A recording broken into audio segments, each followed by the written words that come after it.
There's a disease infecting the game industry. Design delve. Before we start, camera. Move you guys to the usual positions. You're gonna watch it after? Yeah, I'm gonna watch it. What are you watching except YouTube? There'll be other YouTube, but I want to watch some Tim Kaine videos that I have in here. That'll be after this one though. Starting with this one. I'll watch it. These are the same people though that did juxtaposition gratification. Now that video is not up on YouTube, or is, but I think it's mixed into one of my other days. We'll see what they say here. I don't have good hopes going in. Oh, hey Ludo. What are you doing? Trying to make the best game ever. It looks like you're just taking everything you like from other games and just smushing them together. It's not a bad thing. It's not a bad thing. I mean, it's just called inspiration, but there's a difference between copying and being inspired by. There is a difference. Okay? That's right, is it? Okay, yeah, we need to talk about this, Ludo. Just like with the rest of the games industry, you're infected. And to get rid of it, we've got to chop your legs off. Quadruple amputation. It's a joke, but seriously, you are infected. But to get rid of it, we first need to understand it. So we're all guilty of this. Myself. Yeah, but define it. Define it. There's nothing wrong with being inspired by and saying, I liked how, look, there's plasmids here, right? There's nothing wrong with putting powers in your game that come from some genetic engineering that has been done. And just saying you were inspired by plasmids in BioShock. There's nothing wrong with that. Where do you think they got the idea of plasmids? Where do you think all these other ideas came up with? They didn't just appear out of nowhere from a vacuum. They were inspired by something they saw or read or played. This guy related to Fedora guy. Yeah, same company, yeah. I don't think that it's wrong to be inspired by. So I hope this takes more of a route of copying without understanding what made it successful, rather than being inspired by, right? Let the man waffle, I'll let him waffle. I have a bad feeling, but maybe it's just the way that it's being presented here at the start of the video. Included, seeing our favourite games and thinking, well, if I just take what works from here and then from over there and just combine them together, it's going to make the best game ever. Shut up, Chad. Shut up, okay? Let me say my piece, okay? Let me say my piece. Right? Wrong, and you'd be forgiven for thinking like this. It's something that's kind of inherent to us as human beings. Well, and dogs too, I guess. Because we're all in a cargo cult. Yeah, fair, that was kind of out of nowhere. So being part of a cargo cult, or cargo cult programming or thinking, comes from a truly fascinating place. Sit down, Ludo. It does. Story time.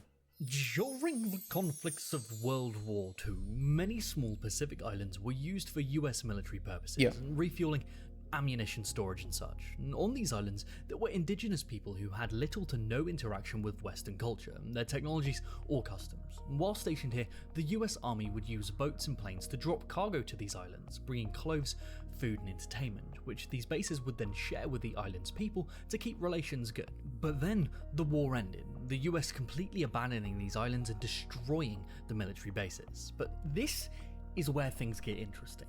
Many years later, as scientists and explorers returned to these islands, they discovered the inhabitants had attempted to recreate the army bases in their entirety, runways, radio towers and even planes, all completely out of wood and stone. Well, because, life was better then when that, so if we have the same thing, maybe the same good things will happen to us too, right? Because it was their belief that in erecting these idols, it would cause the bountiful gifts to drop from the sky and come from the sea. They had formed a cult around this, and this is where the term cargo cult thinking comes from. It's where we as humans attempt to recreate a process for a desired outcome without truly understanding the process itself. This can be seen here with the indigenous people's attempt to summon the planes without understanding what planes actually are, but for a simpler example, let's look at it from a gamer's perspective. Now, I was off playing World of Warcraft, as I usually do because I'm a cretin, and we're doing some dungeons, and in this specific dungeon... By the way, can we just talk about how absurd the UI is for this game? There's so much going on, this is what I hate about MMO. This is entirely different topic. I hate this kind of UI of just spam a whole bunch of icons and bullshit. Different thing. We'll talk about that later. It's modded. I'm sure it is, but, still. It exists to some extent in vanilla. Let's not be, crazy about it. But already missed this video on the grounds of Cargo Cult not sounding snappy enough to last. It is a real thing, though. We're doing some dungeons, and in this specific dungeon, there's this massive frog boss, where to do it successfully on the harder difficulties, the players would need to stand in two very specific positions. And through the game systems, you can place markers on the ground to signify where to stand. So we get into the boss arena, and my friend, who's playing the tank and is ostensibly in charge, places these markers. What's sick? He knows what he's doing, we are all good. Yeah. Oh gosh, fuck. We failed instantly, because no one did the mechanics at all. So, on the run back to the boss, I start going over the mechanics so everyone can understand exactly what to do. And I say to my friend, oh well, you placed the markers, so you obviously already know what you're doing, right? And he goes, Nope. what do you mean you don't know what to do? You watched a YouTube video, and this is where they placed it, so, standing here must work. Well, whenever I'm done the dungeon before, I've seen other people place the markers down, so I just do that too. Mate, that is one of the most sponge-brained things I have ever heard in my life. You're imitating the only superficial part of the process without understanding exactly why they're done in the first place, not moving yourself or your team forward, but giving you this false sense of knowing exactly what's up. Dude, you need to take a long, hard look at yourself in the mirror. Not only are you in a cargo cult, you're a dickhead. Now, the problem is, we don't just see this in weird World of Warcraft edge cases, we see it everywhere, from politics to programming. Well, there's also a case of it's not wrong to not know what you're doing, right? And to follow the example of, okay, I saw, if I was like maybe new to design and I was like, okay, I saw designers start with this. It's okay to say, well, I saw them start with this, there must be a reason for it, let's figure out the reason, as opposed to pretending that you know what you're doing and, faking it, right? And so in this case, his friend had mimicked it, but didn't say, well, this is where I saw them place markers. I don't understand why they did it. So, take that for the grain of salt that it is. There's a difference here. There's a difference, like acting and just trying to mimic or follow the example, but admitting that you don't know why you're doing the thing that you're doing. WoW Guild people, they ask their members to memorize such things without wasting time explaining them all the dang time. Yeah, I mean, it happens in old school RuneScape to an extent too, and in other games that I've played where it's like, oh, just do this. Why? Well, it's because it's the right thing to do. And it's very frustrating. You're not teaching anybody. You're not providing knowledge. You're not sharing it. You're just, you're mimicking. And people who mimic will, especially with game and like game development, you'll never be able to strike that same goal because you're just creating the exact same outcomes with, or the exact same, starting points without mimicking the outcomes.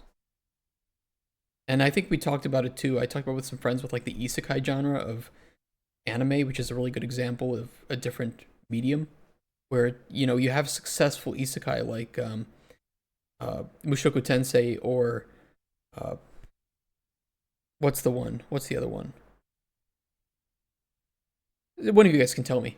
And, they do certain things very well. They create certain really good character points and plot points.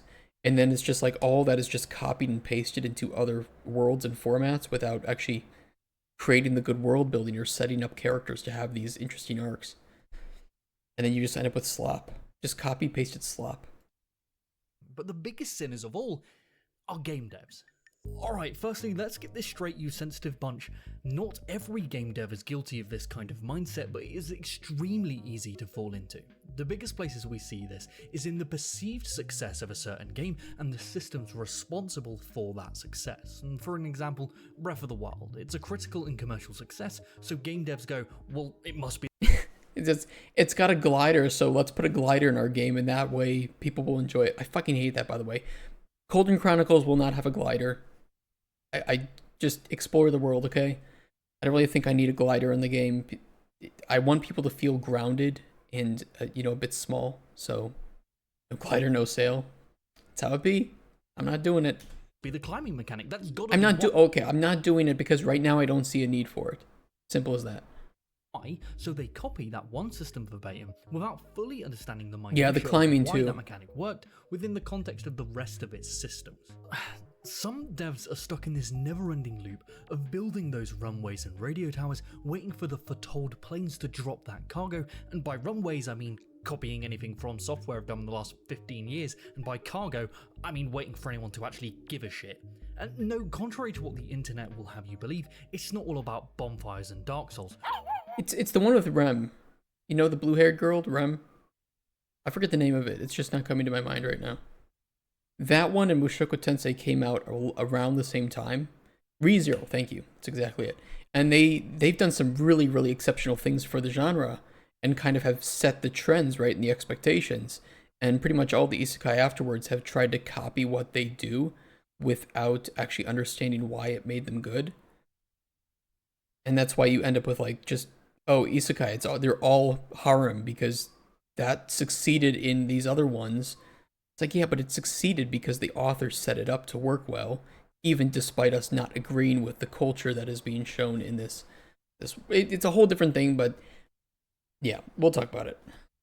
No, gliders is fine. I prefer buying armor skins for my horse. Well, yeah, fair. It was just a good example, alright? But for a broader example, let's look at the cancer of the industry, the RPGification of games. By this, Define I mean what you that mean. devs, well, actually, executives saw the addiction loop nature of certain games like, say, World of Warcraft, and how they handled loot and levels, causing this seemingly never-ending loop for players to get hooked on. The executives then forced that into their games without understanding exactly what makes those systems so engaging.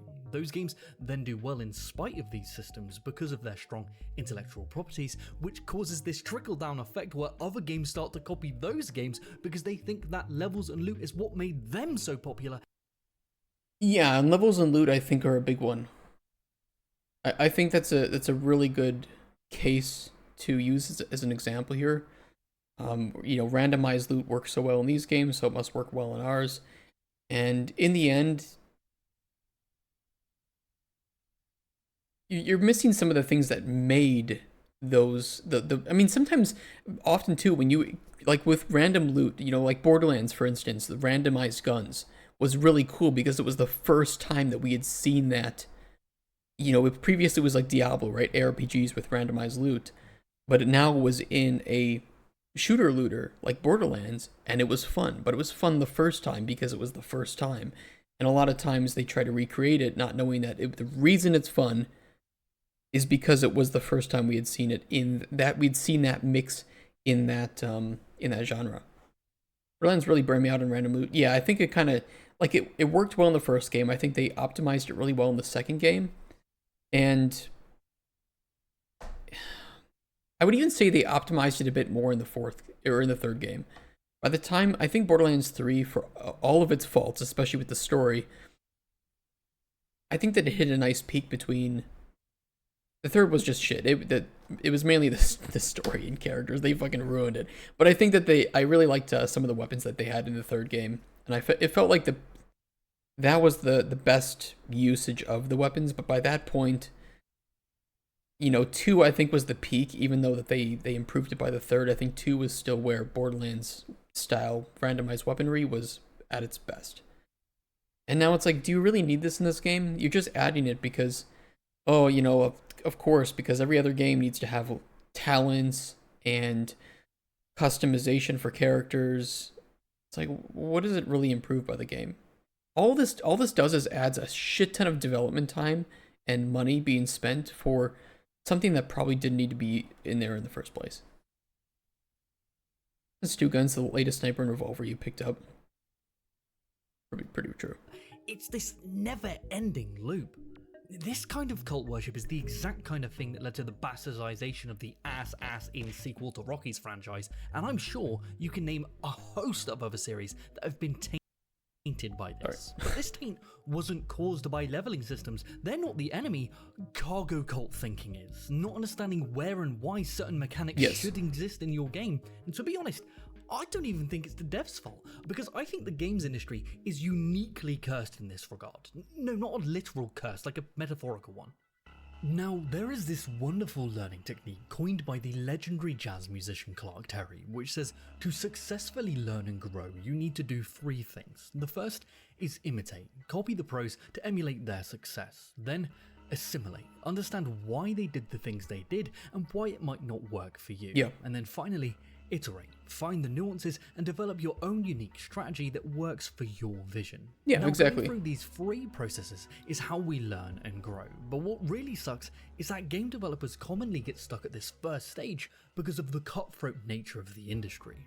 Because games take so long to make and are so expensive to produce, the industry disincentivizes assimilation or iteration. The studio heads or publishers don't want to risk trying out new ideas and potentially bankrupting the entire studio when they could just attempt to imitate what prospectively worked from other successful games. But Yeah, I think the cutthroat nature is part of it. I mean, oftentimes it's like, well, we need 6 to 12 months to really find something fresh and new here to jump on. But it's like, well, that costs time and money, right? Especially for a company that's already established, right? Where you need to upkeep that company as a whole, like 20, 30 people, while you're doing that process. And it's like you only need a few people to really do the prototyping and iterate upon that and find something unique about it. So it's like, why would a publisher waste their time giving money to that when they can just find another developer looking for funding that has already undergone that process, oftentimes on their own dime? And, you know, especially with game dev taking time, there is a time where you need to lock in that iteration, right? It's not like, you know, jazz is good. You know, it's great. I love jazz. But jazz can also be, you can develop that as you go. There isn't a time where you need to say, well, we need to set this in stone because we're not changing anything about it for the next 1.5 years. And that is also an issue with it, where oftentimes developers feel maybe not incentivized, but pressured, I think is a better word, to have the idea for the game set in stone. And designers can feel some embarrassment that if they say, well, I don't know, right? I don't know if we're going to have this. I don't know if this is going to feel good. That it almost makes them look like a worse designer. But really, no designer knows for sure. I mean, I can't say anything about Golden Chronicles is for sure going to be successful because I don't know yet. It's all a gamble. And especially the combination of different aspects. It's 100% a gamble. Every single game is a gamble. I don't think there's anything wrong with, somebody saying, hey, is their game going to have this? And I'm like, I don't fucking know. I don't know if it'll be good in this. We'd have to try it, and trying takes time. And then we'd have to test it with the audience, and we don't even know exactly what our audience looks like yet. So there's a big question mark. And so pretending that you know what you're doing and saying, yes, this game was successful, Risk of Rain was successful.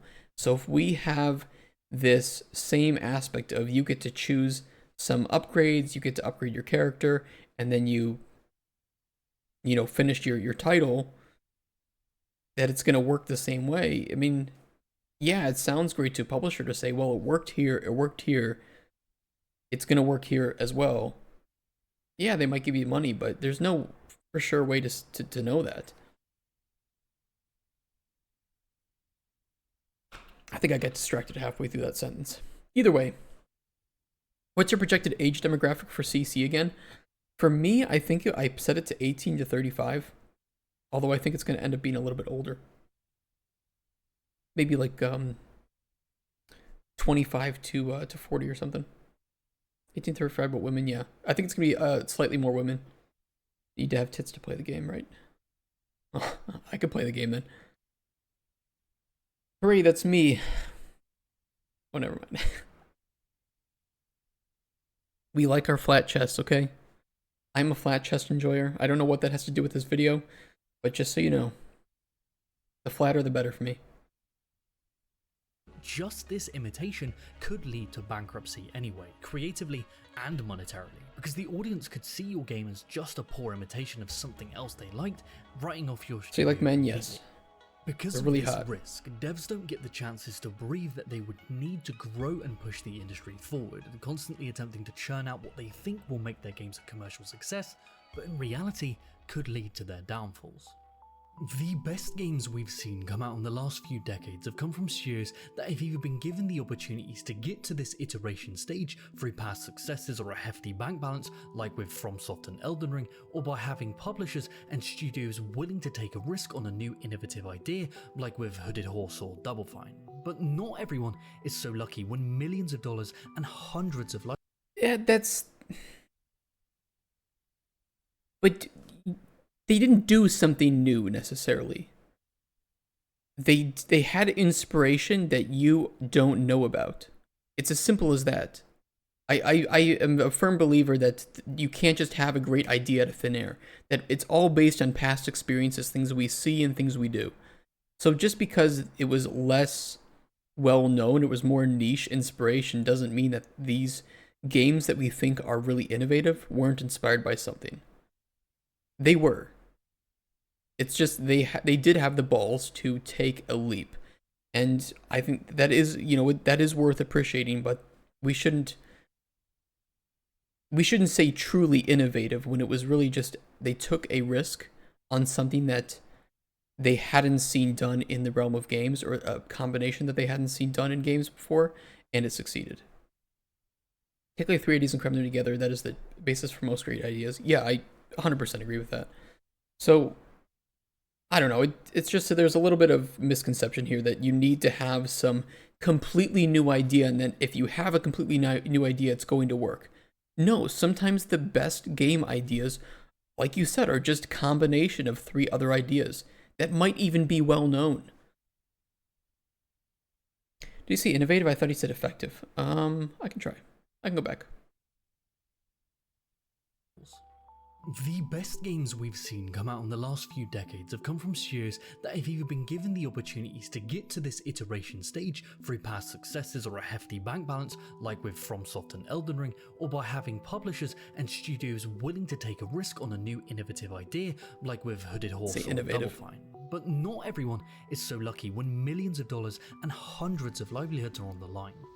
The best games we've seen from the indie space have come from devs who have previously been entrenched in the AAA sphere and have gone through this imitate and assimilate process while they've been at these studios. That's true. But now their shackles have been taken off. Yep. They've been able to iterate and create some of the most unique games we've ever seen. But this just leads to more cargo cult thinking in the indie space, causing oversaturation of specific genres. I'm definitely looking at something behind you, Stardew Valley. Don't get paranoid. All I'm saying is, as a consumer or even a developer, have patience and allow devs to get to this iteration phase. Champion games that are trying something new. They might not always succeed, like with Flintlock, which has received its fair share of criticism, but at least they're trying to move the Souls-like formula forward in a new direction, rather than worshipping the bonfire cult, waiting for those planes to arrive. But the real question is, what do you think?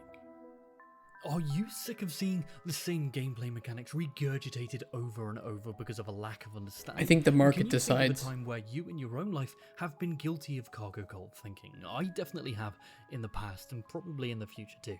Let us know down below because we'd love to discuss this with you. Alright. Well, it all starts with a conversation, right? Sometimes you're like, well, I really like this mechanic and I like this mechanic. Can we find a way to combine them? And that's just a conversation starter. If your idea ends there, then you haven't given it really any thought. You haven't tested it at all. I mean, it's very possible that it just might not be good in practice, and you need to prototype it. You need to test it. I don't know. I agree. I just think that the market always is the one that decides, and if a market wants another game like From Software titles, who are we to say no to that? I think as maybe we have responsibilities as artists to pursue what we believe is our best expression of our thoughts and our ideas. But ultimately, we are making something that is meant to be marketable and sold. So if we don't do that, then we don't have the money or capabilities to do it in the future again. So it's like, I guess it's a catch-22 here, right? Where there's a give and take. You can't make full artsy type game that appeals to nobody except yourself unless you're willing to accept that you aren't going to make any sales. And if you make full wholesale non-inspired copy paste asset flip game just to make money, you should also accept the fact that you probably aren't going to be able to put any of your innovation and ideas into it, right? Or very few of them. I don't know. There may indie category games competing, but in the big boy space, there's not enough participation for true competition. Might change in 10 years. Yeah, but that's just because of risk, right? The more money you risk, the less you want to risk. The more money is on the table, the less you want to risk, right? So making something that is familiar that you know is going to sell well is just safer for everybody. And I understand it from a business perspective, but I don't think it necessarily means that you can't be innovative. I think Rockstar does a pretty damn good job at it, at setting new industry trends, especially in the immersive action sphere. Red Dead Redemption 2 did a lot of things very well, especially with its story and the way that it handled its side quests, I guess you could say. And I feel like that was relatively innovative, and I think that the way it handled its camp and the way that the player can interact with the world is pretty new and fresh, or at least is evolving what Rockstar has already been setting as kind of the expectation for their games. I think there, like I said, I think it's just a compromise between you need to do some things that are familiar because your clients, your players are going to want something that is easy to understand, that when you say here's what the game is, they can kind of understand what it's going to be like, but also being able to push things in a new direction that might challenge you or challenge the industry. Okay. Oh, yeah. Hey, fuckers. If you enjoy this show and you want more of it, why don't you check out my podcast, DevHeads, where me, Tina, and Mikey get to sit down and discuss game dev stuff with our industry friends. Last episode we had Tim Schafer on, which was a They're not going to have me on. blast. And if you're a fellow dev and you want to come on the show as well, hit me up on Twitter. All right, Ludo, say goodbye. All right. Bye-bye, guys. I say too many bad things. They're never going to have me on. No, I mean, it was nice. I think this is all just fluff afterwards here. Yeah, a bunch of fluff. Shoot your shot. I mean, I can try it. I don't really have anything to talk about yet. Maybe when like Colden Chronicle starts taking shape, I can do a little wink wink nudge nudge. Here's also my game that I can promote. I don't know. I agree. Like, it is a disease affecting the industry, but it also is, in a lot of cases, a result of successful industry trends, right? If making copy-paste games wasn't financially viable, it wouldn't happen. But the thing is, people do buy clones. Clones do make money. So it's going to happen because it makes cash. I mean, how many Slender clones were there? And guess what? They made money. Valheim clones. Well, guess what? They made money. Bait with that argument is so rare these days. It's true. Still have a couple of really good games under your belt. Yeah, I do. But I still feel like there's so much more to learn, right? I don't know. But watching things like this, testing out our ideas, that's how we challenge ourselves. Colden Chronicles is certainly a combination of both familiar things and things that I want to see happen within the industry that I've never seen a combination of. So, yeah, we're trying ourselves, but I think that there is just the best way to make a game is to find that either do really quick, rapid prototypes to test an idea that you think is going to be great, or try to find a combination of ideas that, challenges players in the way that they see games or see a genre, but know that some familiarity is good because it's inviting, and that you don't want to push people away because your game idea seems too unknown. People aren't happy with how sequels branch out too much. Don't clone enough, but it's coolly calculated to make many customers less happy. How sequels branch out too much, don't clone enough. I think there's a bit of catch-22 with clones where developers feel a need to branch out and to try something new, but at the end of the day, what players might have wanted was something that was very familiar, opposed to having fewer customers. I think sometimes, when you make game one, let's just say for your first game, and it does so well that you're like, yeah, maybe there's a sequel here. Developers think, okay, let's put more things into it, because then players will have new things to do. And I think in a lot of cases, players just wanted an expansion, but they say sequel. So you'd actually make more money by just releasing a large expansion, like with Witcher 3. Blood and Wine and Hearts of Stone are great expansions because the developers were smart enough to know that players wanted more, but that they didn't have enough to make a new sequel without overbloating it with mechanics, and they wanted to avoid that. And you avoid that smartly by making an expansion, not a sequel. that's just in my opinion, or like a spin-off, right? Like Uncharted had Lost Legacy, which was Nadine and Chloe in an entirely new story. And I think this was a very good spin-off. You got the player home far too late in Witcher 3? Yeah, that's all that is true. So I think spin-offs and expansions need to be explored more as opposed to sequels. Oh well. I think I've exhausted my opinions on this. I agree. I don't think there's too much to say. It's more of a combination of both industry and market expectations or beliefs. I don't think it's ever going to stop happening, and I don't know if it ever specifically needs to. It's just a result of learning and what the market wants. Imitation will exist, I think, in all art forms as a way of getting to something that feels fresh, even though it's really just a further risk, a further push in that genre. So yeah, I don't know. It was nice. Either way, thanks for watching that one, and we will move on to the next one. But if you're on YouTube, take care.